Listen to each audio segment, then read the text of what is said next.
토미 콜드웰이라는 36살 먹은 사람과 케이빈 조고슨 30살 미국 사람인데 이들이 그 요세미티에 이 엘 캐피탄이라고 제가 사실 이거 특별히 신경 쓰고 관심을 갖는 이유가 제가 우리 미국에서 7년 유학하는 시절에 이 요세미티 공원을 여러 번 갔어요. 또 누구 안내하느라고 가기도 하고. 근데 갈 때마다 이 엘 캐피탄이라고 하는 이 어마어마한, 그러니까 하나가 그냥 바위인데 바위 산이 엠파이어 스테이트 빌딩보다 3배나 높아요. 한 1000m 돼요. 근데 특별히 거기 들어갈 때 이렇게 터널을 통과하다가 갑자기 출구가 나오면서 그냥 기가 막힌 장면이 바로 저 엘 캐피탄이라는 거대한 바위 절벽이에요. 그 비스타 포인트라고 해서 거기서 주로 사진 많이 찍고 하는데, 그런데 여기를 가장 어려운 루트, 그게 dawn wall이라고 그래서 새벽 직벽, 우리말로 번역하면 새벽 직벽을 그야말로 맨손으로 19일 동안, 그러니까 이제 19일 동안 그 벽에 매달려서 잠을 자면서 먹으면서 그러면서 이제 거기를 정복을 했다는 거예요. 이게 21세기 지금 최고의 인간 승리다. 그러면서 그 올라가느라고 다 손이 너덜너덜 찢어지고, 그리고 진짜 목숨 건 거죠. 그냥 이 추락할 때 죽지 않게 추락사를 막기 위해서 몸에다가 밧줄 하나 맨 거 외에는 그야말로 맨손으로 거기로 올라가는 거예요. 전체가 32구간인데 31군데 포인트마다 이제 쉬면서 잠을 자면서 올라가는데, 가장 어려운 구간 15구간에서 7일 동안 11번의 추락을 당하면서 거기로 올라갔대요. 그러면서 나중에 이 성공한 다음에 이 두 사람 얘기가, 특히 콜드웰이 나는 큰 꿈을 꾸는 것을 좋아한다. 내 가슴에 불을 붙인 것 같았다 그랬어요. 그래서 이 인간 승리를 보고 오바마 대통령도 무엇인지 이 두 사람이 할 수 있다는 점을 사람들에게 상기시킨 위대한 쾌거다, 그런 얘기를 했어요. 저는 이 등반의 장면을 보면서 여러 가지 생각해서, 첫째가 우리 인간에게는 큰 꿈과 또는 사명이, 아니면 어떤 사람에게는 장벽이 있어요. 우리 인생을 살아가는 데 있어서 우리 힘으로 감당할 수 없는 장벽이 있다. 그러나 끝까지 포기하지 않고 이 두 사람이 6년 동안 준비해서 여러 차례 수없이 시도를 했으나 실패하지 않고, 그리고 결국은 일어났다. 육체의 한계를 뛰어넘었다는 거예요. 육체의 한계. 오늘 저와 여러분에게 살면서 내 힘으로 안 되는, 내 인간의 육체의 한계를 뛰어넘는 그런 일들이 우리 안에 있어요. 그것이 어떤 문제든지 또는 인생의 걸림돌이든지 아니면 하나님이 주신 꿈과 사명이든지, 이것을 우리가 뛰어넘어야 되는데, 여러분, 저와 여러분의 삶에서 정말 육체의 한계를 뛰어넘게 하시는 이가 있습니다. 바로 성령 하나님이신 것입니다. 성령님이 우리 가운데 임할 때 우리 인간의 힘으로 할 수 없는 일들이 이루어집니다. 아멘입니까? 예를 들어서 우리가 구원받는 거, 이거 우리 인간의 육체의 한계입니다. 그런데 성령께서 임하실 때 이걸 뛰어넘게 함으로 저와 여러분이 예수님의 십자가 보혈로 구원받게 해주셨습니다. 할렐루야. 오늘 이 본문은 바로 성령이 강림한 오순절 사건입니다. 여러분, 우리 이 오순절 사건은 엄청나게 역사적으로 인류 역사상 위대한 사건이에요. 왜냐하면 그 몇 명 안 되는 이스라엘 사람에게 국한되었던 하나님의 구원이 모든 인류에게 열리는 사건이에요. 그래서 새로운 이스라엘, 다시 말해서 하나님의 교회가 탄생하는 사건이에요. 오늘 저와 여러분, 우리 크리스찬들은 두 가지 체험을 해야 돼요. 첫째가 유월절 체험. 시작. 유월절 체험. 유월절 체험이 뭐냐? 바로 예수님의, 어린 양이신 예수님의 피로 내 죄사함 받는 체험이 유월절 체험이에요. 여러분이 죄를 회개하고 예수님을 구주로 영접하는 거, 이게 바로 뭐예요? 유월절이에요. 그러므로 우리는 진짜 크리스찬이라면 우리는 유월절 신자가 돼야 돼요. 아멘입니까? 근데 거기서 머무르는 게 아니에요. 그 다음에 우리에게 필요한 체험이 있어요. 그게 바로 뭐냐? 오순절 체험. 시작. 오순절 체험이에요. 오순절 체험. 우리는 오순절 신자가 돼야 돼요. 단지 내가 예수 믿고 구원받은 것을 끝나는 게 아니에요. 이제는 나의 육체의 한계를 뛰어넘어서 이 제자들이 한계가 있었단 말이에요. 예수님을 3년 동안 따라다니면서 훈련받았지만 내가 예수 믿는 사람이요, 이 말조차 못했단 말이에요. 이렇게 연약했어요. 예수님 앞에서 예수님을 부인하고 도망을 가던 이 사람들이 성령을 받자, 오순절이 임하자, 오순절 신자가 되자 이제는 어떻게 했어요? 자기 한계를 뛰어넘은 거예요. 그래서 예수님처럼, 아니 예수님보다도 더 위대한 사역자가 될 수 있었다. 할렐루야. 오늘 저와 여러분이 올해 10배의 믿음으로 일어나기 위해서, 10배로 하나님께 쓰임받기 위해서 성령으로 충만함 받는 오순절 신자가 되기를 주님의 이름으로 축원합니다. 여러분, 정말 세계적인 그 오순절 신학자 중에 이제 천국 가셨습니다만 데이비드 듀플레시스 박사라는 분이 계세요. 이분이 이 오순절 신앙에 대해서 성령 충만하지 않은 사람과 성령 충만한 사람과 어떻게 다릅니까? 라고 질문을 했을 때 아주 유명한 말을 했어요. 성령 충만하지 않은 신앙은 얼음 위의 진리다 그랬어요. 얼음 위의 진리, truth on the ice 그랬어요. 여러분, 얼음 위의 진리. 스테이크가, 고기가 아무리 맛있어도 냉동 스테이크가 되면 여러분 그게 먹을 수가 없어요. 맛도 없어요. 그런데 성령 충만한 신앙은 바로 불 위의 진리다 그랬어요. truth on the fire, 불 위의 진리. 여러분, 그 냉동 스테이크를 불에다가 구우면 얼마나 맛있는 불고기가 됩니까? 그리고 그게 뭐예요? 냄새가 나서 많은 사람들에게 영향을 미치는 거예요. 그래서 사람들이 관심을 갖고 같이 먹으러 오는 거예요. 이방 사람 10명이 유다 사람 옷자락을 붙잡고 같이 가자고 따라오는 거, 이게 바로 뭡니까? 바로 오순절 신앙, 성령 충만한 저와 여러분의 자화생이 되기를 주의 이름으로 축복합니다. 오늘 이 본문을 보니까 오순절 이 신앙의 사건이 우리에게 어떤 의미가 있느냐? 영적인 의미가 뭐냐? 바로 뭐예요? 공동체가 된다는 거예요. 자, 우리 1절 한번 다 같이 큰 소리로 읽어봅니다. 시작. 오순절 날이 이미 이름에 그들이 다 같이 한 곳에 모였더니, 따라합시다. 다 같이 모였더니 그랬어요. 다 같이 모였더니 그랬어요. 여러분, 이 사도행전의 오순절 이 사건이 예루살렘에 처음으로 지금 일어나는 게 사도행전 2장인데 그 외에도 계속해서 오순절 사건이 다른 곳에서도 일어나요. 4번 더 일어납니다. 예를 들어서 사마리아에서도 성령이 임하는 사건이 일어나요. 오순절 사건이. 그 다음에 또 에베소에서도 성령이 있음을 듣지도 못했다고 하는 그곳에 사도들이 가서 기도하며 성령의 충만한 강림 사건이 일어났어요. 또 가이사랴에서 이 최초의 이방인 그 계심자죠. 고넬료 집안에 가서 베드로가 기도할 때 성령이 임해서, 그래서 오순절 사건이 일어났어요. 그러니까 오순절 사건이 일어난 곳마다 특징이 뭐냐? 바로 모였다는 거예요. 모였다. 모임. 다 같이 한 곳에 모였다. 여러분, 이 오순절은 바로 뭐야? 공동체입니다. 모임입니다. gathering, together, 함께 모이는 거예요. 원래 이 오순절이라는 것은 말 그대로 우리말로 오순절이 번역이 된 건 다소도자 열순자예요. 50. 그러니까 6월절부터 50일째 되는 날이에요. 그래서 6월절부터 50일째 되는 날 이 오순절에 바로 첫 번째 나타난 이삭이 이 50일째 되는 날에 풍성한 열매로 모여지는 거예요. 풍성한 그런 결과가 나타나는 거예요. 처음 이삭인 예수님의 십자가 사건이 성령의 강림으로 말미암아 엄청난 교회라는 탄생으로 영적인 열매로 나타난 사건이 바로 오순절 사건이에요. 원래 이 오순절은 구약에서부터 있었던 절기예요.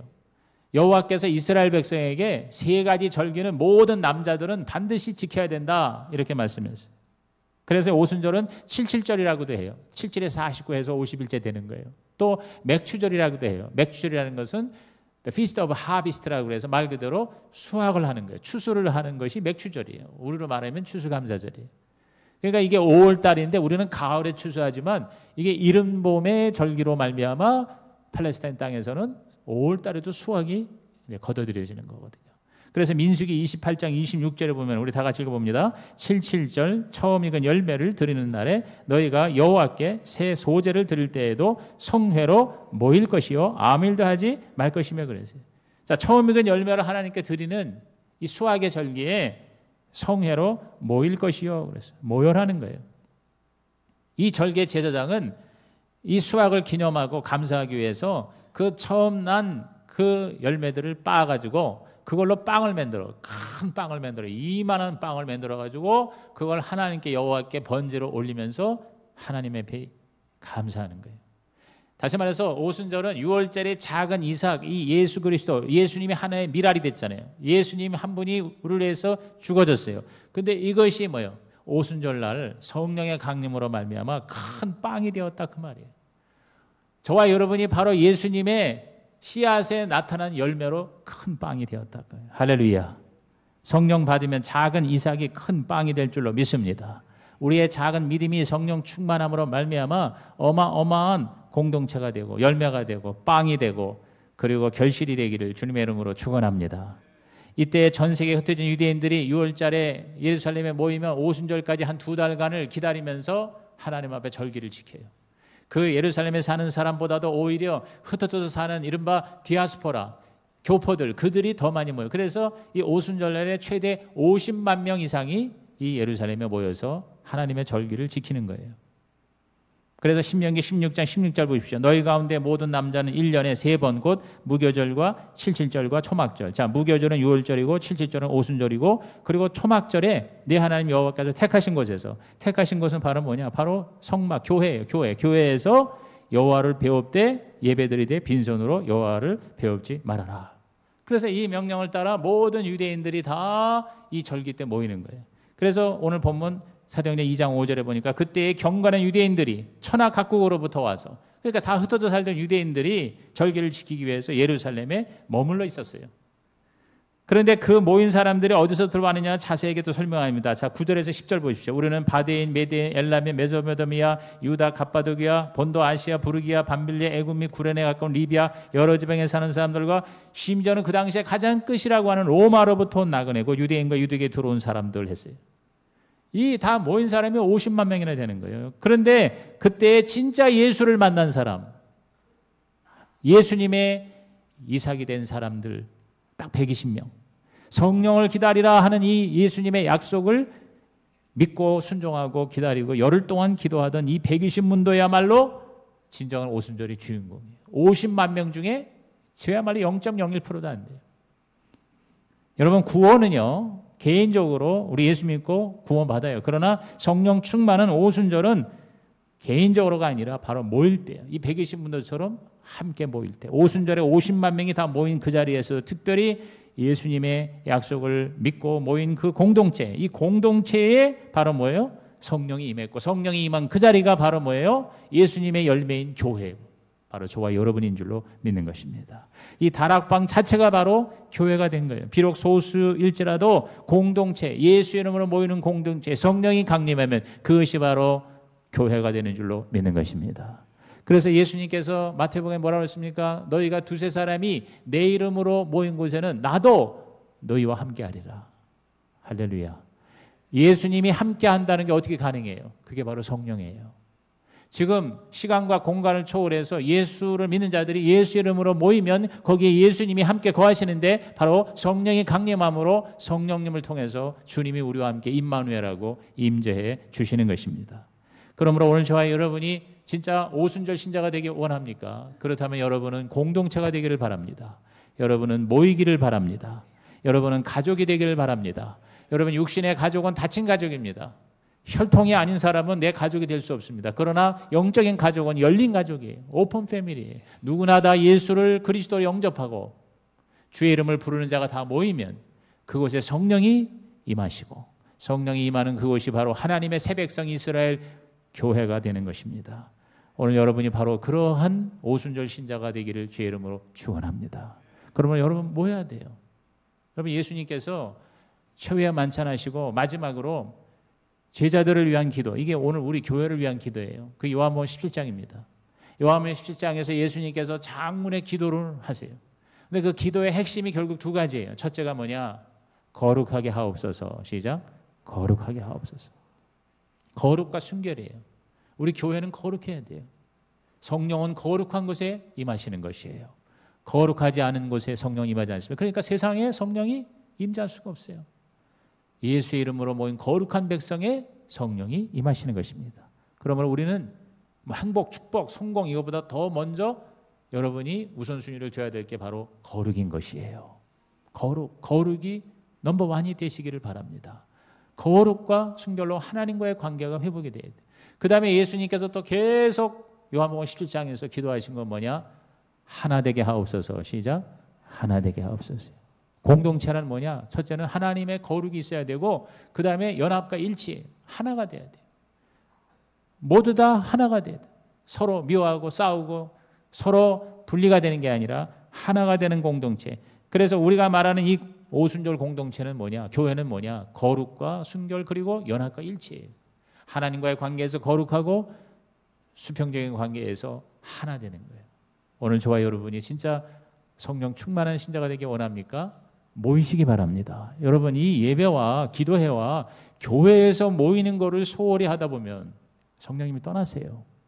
절대로 여러분이 내가 혼자 하나님하고 직통으로, 천만의 말씀입니다. 여러분, 다 부족하고 다 짜증나고 다 시시한 것 같아도 여러분 교회 와서 모여야 돼요. 기도해야 되고 예배드려야 되고 함께 교제를 나누는, 그래서 그날이 가까울수록, 주님 오시는 날이 가까울수록 모이기를 피하는 사람들의 습관과 같이 하지 말고 너희는 더 열심히 모여라. 모여서 사랑과 선행을 격려하라. 할렐루야. 그것이 바로 뭐예요? 그게 바로 오순절이에요. 그게 바로 성령이에요. 그러므로 여러분 지금 보십시오. 예수 잘 믿다가 점점 안 모여. 주중에 모임도 잘 안 모여. 주일날까지도 이제 빠먹기 시작해요. 여러분 그 모임에서, 그 공동체에서, 가족에서 떨어져 나가죠. 여러분 성령이 거기 역사할 수가 없어요. 나중에는요 예수 그리스도조차도 부인하는 그러한 비참한 타락의 역사가 일어나게 되는 거예요. 오늘 여러분이 바쁘고 다 바쁘죠. 그러나 그래서 예수가 뭐라는 줄 알아요? 너희가 말세에 믿음을 보겠느냐 그랬어요. 저와 여러분이 정말 성령이 충만한 신자가 되기 원합니까? 여러분은 시간과 공간을 주님께 드려야 됩니다. 여러분은 공동체가 있기를 주의 이름으로 축원합니다. 지난주에 설교가 당신은 제자입니까? 라는 질문이라면 지금은 당신에게 공동체가 있습니까? 여러분이 정말 영적인 가족이 있습니까? 여러분이 바로 우리 다락방이 되기를 주의 이름으로 축복합니다. 그 다음에 성령이 임하신 그 모습을 보세요. 자, 영적인 의미가 그렇다면 그 모습은 뭐냐? 그건 바로 뭐예요? 권능이에요, 권능. 자, 여기 성령이 사도행전 2장에 오순절 날에 마가다락방에 강림할 때에 세 가지 현상이 나타났어요. 그게 바로 바람과 불과 방언이에요. 먼저 바람이 있어요. 급하고 강한 바람. 자, 2절 한번 읽어볼까요? 시작. 호련히 하늘로부터 급하고 강한 바람 같은 소리가 있어 그들이 앉은 온 집에 가득하며 그랬어요. 급하고 강한 바람. 이 바람이 뭐냐? 이 바람이 바로 하나님의 숨이에요. 하나님의 breath예요. 숨이에요. 그래서 이 바람이라는 말이 히브리어로는 루아키라고 그러고 헬라어로는 푸뉴마라고 그래요. 아마 여러분 들어보셨을 거예요. 루아크, 푸뉴마, 이게 바로 뭐냐? 하나님의 숨이에요. 여러분 우리 인간을 지을 때 하나님이 흙으로 하나님께서 만드신 다음에 거기에다가 뭘 불어넣으셨어요? 생기를 불어넣음에 그 생기가 바로 바람이에요. 그게 바로 푸뉴마, 그게 바로 루아키예요. 이게 바로 뭐냐? 하나님의 생명이에요. 하나님의 생기가, 생명이 들어가니까 인간이 된 거예요. 오늘 저와 여러분이 성령 받으면 하나님의 생기가 저와 여러분에게 임할 줄로 믿는 것입니다. 그래서 죽었던 자가 살아나는 거예요. 이게 믿는 건지 안 믿는 건지, 신앙이 죽은 것 같은 사람에게 여러분 하나님의 푸뉴마가, 하나님의 바람이, 하나님의 생기가 들어감으로 저와 여러분이 일어나 하나님의 군대가 되기를 주의 이름으로 축원합니다. 에스겔서 37장 9절이 그거 아닙니까? 마른 해골의 뼈다귀들이 여러분 생기가 들어가면 일어났습니다. 37장 9절 다 같이 읽어봅니다. 또 내게 이르시되 인자야 너는 생기를 향하여 대언하라. 생기에게 대언하 이르기를 주 여호와께서 이같이 말씀하시기를 생기야 사방에서부터 와서 이 죽음을 당한 자에게 불어서 살아나게 하라 하셨다라. 그랬더니 그냥 뼈가 막 서로 붙고 근육이 붙더니 움직이기 시작하는 거예요. 여러분 마른 뼈와 같은 그러한 죽은 신앙이 성령을 받으면 생기가, 하나님의 산소가 들어가는 거예요. 우리가 살려면 호흡을 해야 돼. 호흡을 해야 돼. 그런데 그것만이 아니라 에너지가 필요한 거예요. 능력이 필요한 거예요. 그게 바로 불의 혀라는 것입니다. 그래서 3절, 본문 2장 3절 다 같이 시작. 마치 불의 혀처럼 갈라지는 것들이 그들에게 보여 각 사람 위에 하나씩 임하여 있더니 그랬어요. 불의 혀처럼 갈라지는 것들 그랬어요. 불의 혀가 갈라졌다. 여러분 이 불은 바로 하나님의 임재고 하나님의 파워, 하나님의 에너지. 오늘 저와 여러분에게 단지 호흡하는 거로 끝나는 게 아니라 하나님의 에너지가, 생명이, 능력이 임하기를 주의 이름으로 축원합니다. 그래서 우리의 육체의 한계를 뛰어넘는 하나님의 파워가, 하나님의 권능이 우리에게 임하길 바라요. 그게 각자 임해서 다 임하지만 개개인적으로 임하는 거예요. 자 여기 보면 4절에 다 성령의 충만을 받았다고 그랬어요. 그러나 3절에 보면 각 사람이 하나씩 임하였다고 그랬어요. 그러니까 여러분, 공동체로 모일 때 성령이 임하시지만 성령께서는 각자를 정확하게 알고 계세요. 그래서 우리 각 사람이 뭐가 부족한지, 내 육체의 한계가 무엇인지 그걸 아시고 하나님께서, 성령께서 그 각 사람에게 맞는 적합한, 그래서 부족함이 없는 하나님의 에너지와 힘과 능력을 부어주실 줄로 믿으시면 아멘 하시기 바랍니다. 그런 다음에 세 번째 어떤 현상을 하느냐? 다른 언어적 방언을 말하게 됩니다. 자, 4절을 읽어봅니다. 그들이 다 성령의 충만함을 받고 성령의 말하게 하심을 따라 다른 언어들로 말하기를 시작하니라. 자, 이 다른 언어, 이 방언, 이건 뭐냐? 바로 하나님과의 소통, 또 세상과의 소통을 의미하는 것입니다. 여러분 아시다시피 창세기 11장에 보면 인간이 교만하여 하나님을 대적하기 시작해요. 그래서 하나님하고 도전하겠다고 탑을 쌓았어요. 그 탑의 이름이 뭐죠? 바벨이에요. 바벨탑은 막 쌓아 올라가면서 하나님께 큰 소리 치니까 하나님께서 이거 봐라. 그러면서 하나 되었던 언어를 어떻게 했어요? 다른 언어로 다 바꿔버렸어요. 그러니까 소통이 안 되니까 뭐요? 힘이 빠지는 거예요. 더 이상 지울 수가 없는 거예요. 야, 벽돌 올려 했더니 지푸라기를 올리는 거예요. 그러니까 뭐야? 야, 왜 내 말 안 들어? 아니 네가 뭐라고 그랬는데. 그러면서 뭐야? 싸움이 일어나고 하나가 안 되고 흩어지고 결국은 뭐냐? 하나님과 소통이 완전히 끝나고 마는 거예요. 그리고 서로들도 싸우기 시작하는 거예요. 그때부터 전쟁이 시작되는 거예요. 인간에게. 그런데 성령이 임하면 여러분 하나님과의 소통도 회복되고 사람들과의 서로 불편한 관계도 회복되는 역사가 있을 줄로 믿는 것입니다. 이게 바로 뭐예요? 이게 바로 다른 언어예요. 방언이에요. 그래서 이 성령 강림에 대한 결정적인 결론이 뭐냐? 성령 강림에 대한 반응이 바로 증인이 되는 거예요. 갈릴리의 무식한 사람들이요, 성령을 받으니까 유창하게 방언을 얘기하는 거예요. 방언. 그래서 보통 이 방언의 이 파워가 엄청나기 때문에 보통 우리가 특히 오순절 이 교단에서 성령 받는 걸로 가장 많이 강조하는 게 방언이잖아요. 왜? 방언이 엄청난 영향을 미치는 거예요. 자기에게, 하나님에게, 인간관계에. 자, 보십시오. 6절에서 8절 보십시오. 본문 시작. 이 소리가 나매 큰 무리가 모여 각각 자기의 방언으로 제자들이 말하는 것을 보고 소동하여 다 놀라 신기하게 여기 이르되 보라, 이 말하는 사람이 다 갈릴리 사람이 아니냐? 우리 각 사람이 난고 방언으로 듣게 되는 것이 어찌 됨이냐? 여러분, 바람이 불고 불이 임하는 것은 그 안에 있는 사람들에게는 대단한 일이지만 밖에 있는 사람들은 이게 알 수가 없는 거야. 근데 방언을 받으면서 뛰쳐나가가지고 지금 50만 명이 모여 있는데 성전을 중심으로 120문도들이 다 각각 한 가지 말로 가서 떠들어 제끼는 거예요. 그런데 그 말하는 그 방언이 바로 뭐냐면 사실 이 갈릴리 이 제자들이 이 120문도들이 다 무식한 사람들이에요. 공부를 안 하는 사람이에요. 그런데 전혀 외국어 공부를 안 했는데 외국어 방언을 말하는 거예요.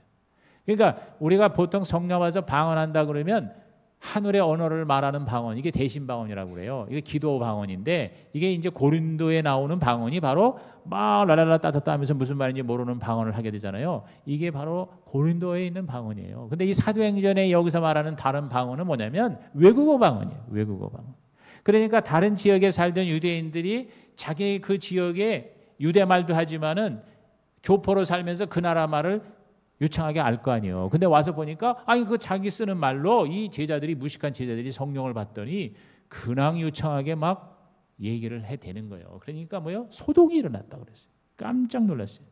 근데 특별히 무슨 말을 하나 했더니 저마다 다른 말로 얘기하는데 하나님의 큰 일을 말하게 됐다. 자, 11절 보세요. 그레디인과 아라비아인들이라. 자, 지금 앞에 있는 뭐 아라비아, 로마, 유대, 메소포타미아, 애굽 수십 군데에서 왔잖아요. 근데 그 나라 말로 다 떠들어대는 거예요. 그래서 우리가 우리의 각 언어로 하나님의 큰 일을 말함을 듣는다. 하나님의 큰 일이 뭐겠어요? 바로 예수님의 죽으심과 부활하심과 승천하심과 그리고 모든 인류를 다 하나님이 구원하신다고 하는 이 큰 일은요. 지금 이 요세미티의 던웰 이 에어 캐피탄을 올라가는 그 정도의 일하고는 비교가 안 되는 거예요. 뭐 인간 승려가 하지만 그 암벽을 기어 올라갔다는 거 여러분 그것이 인간을 구원하는 게 아니에요. 그런데 예수를 믿으면 인간이 구원을 받고 죽음을 정복하고 이럴 때는 아멘 하셔야 되는데 지옥에 안 가고 천국 가고 이 세상에서 행복하고 거룩하고 예수님을 닮아가고 하나님이 만든 인간 그대로 다시 회복되는 여러분 복락원의 역사가 큰일의 역사가 임하게 될 줄로 믿습니다. 이것을 사람들이 자꾸 말하는 거예요. 유창한 말로 말하는 거예요. 그러니까 소통이 되는 거예요. 그러니까 120명이 체험한 하나님의 역사가 갑자기 50만 명에게 순식간에 전달이 되는 거예요. 여러분 이것이 얼마나 어마어마한 역사입니까? 그러니까 성령 강림의 오순절이 이게 인류 역사의 가장 위대한 사건이 되는 이유가 이거예요. 그러니까 우리 한 사람이 얼마나 어마어마한 역사를 120명이 성령을 받으니까 50만 명에게 복음이 전파됐어요. 그래서 이들이 또 뭐요? 그 중에서 진짜 여러분 예수를 믿은 사람들이 이제 자기 살던 곳으로 가서 거기서 교회를 세운 거예요. 그러니까 나중에 바울이 로마까지 선교 여행할 때 자기가 교회 세우고 복음을 전해서 성도된 사람도 많았지만 이미 교회가 세워져서 바울을 영접한 사람들도 많이 있었어요. 왜? 이때 성령 받고 이때 예수 복음 듣고 가서 그 있는 곳에서 교회를 세웠기 때문인 것입니다. 그래서 자 보십시오. 2장 7절에 다 놀라 신기하게 여겨 이르되 그랬어요. 이게 너무 이건 신기한 거예요. 기가 막힌 거예요. 2장 12절에도 다 놀라며 당황하여 이르되 이 어찌 된 일이냐. 그 중에서는 조롱하는 사람도 있어요. 13절에 또 어떤 이들은 조롱하여 이르되 그들이 새술에 취하였다 하더라 그랬어요. 여러분 술 취했다는 이 조롱이 나중에 영광이 되죠. 여러분 모든 그리스도인이 처음에는 다 저 크리스토스 하면서 그리스도라고 외치는 저 이상한 놈들 하면서 우리를 조롱하여 부른 게 바로 크리스찬이라는 이름이에요. 여러분이죠, 이 감리교가 지금 전 세계에 얼마나 위대한 교단입니까? 18세기 영국을 구원한 바로 이 감리교도들.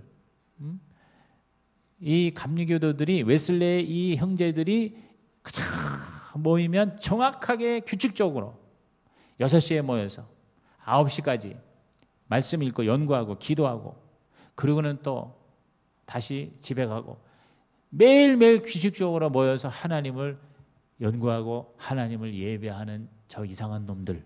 그게 바로 They are Methodist. 메소디스트라는 말이 뭐냐? 규칙주의자다 하는 뜻이에요.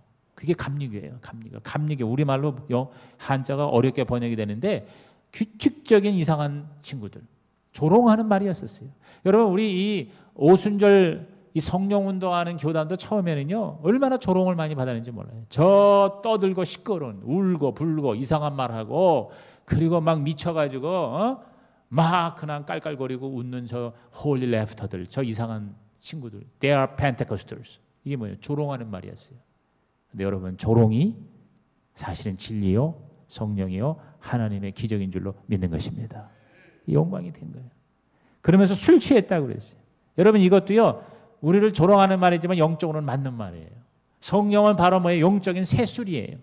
그래서 술 취한 것처럼 우리를 하나님에게 완전히 맡기게 되는 거예요. 할렐루야. 그래서 이사야 25장 6절 우리 다 같이 읽습니다. 시작. 만군의 여호와께서 이 산에서 만민을 위하여 기름진 것과 오래 저장하였던 포도주로 연회를 베푸시리니 곧 골수가 가득한 기름진 것과 오래 저장하였던 맑은 포도주로 하실 것이다.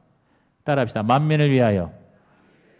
이미 1500년 전에 이사야 선지자를 통해서 구약을 통해서 숙성되고 발효되었던 그 포도주, 그것이 지금 뭐예요? 만민을 위하여 하나님이 베풀어 연회가 된다. 인생이 축제가 되고 인생이 파티가 되고 인생이 기쁨이 된다. 할렐루야. 그래서 성령이 임하면 뭐예요? 방언 말하기 전에 먼저 성령이 임하면 구원의 기쁨이 넘치는 거예요. 성령 받은 사람은 미친 사람 되는 거예요. 그냥 모든 게 할렐루야야.